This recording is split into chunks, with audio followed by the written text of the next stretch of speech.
तर का म्हणता पोट्टे हो, गावाला येऊन आहो ना, तर पोट्टे म्हणे डॅमवर जाऊ. पोट्टे म्हणजे एकच मित्र होता, बाकी मागून येणार होते. तर गावाजवळ आहे कोरा डॅम, बस आलतो तिथं. मग पाणी लगीत होतं डॅमले, पाणी साहित्य तसं आता चालू गावाकडं. आणि हे तिघं आले मग मागून, उम्या, वेद्या, त्याचा भाऊ.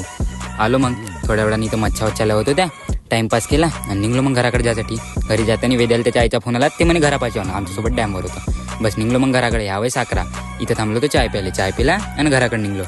घरी येऊन बसलो, थोड्या वेळ मोबाईल पाहत, तर घरापाशी लहान लहान पोट्टे आल्या. तर त्याला का खेदू म्हणलं, थोड्या वेळ गोष्टी सांगितल्या आणि खेदून दिलं त्याला. भूक लागली होती ना, मग जेवण केलं. आणि थोड्या वेळानं मम्मी आली, स्लापवर जेवण पाहिजे. तर मम्मी पाणी गरम करत होती, मग मी आंघोळ करून घेतली. तसे 2 दिवस झाले ते आंघोळ नाही केलेले.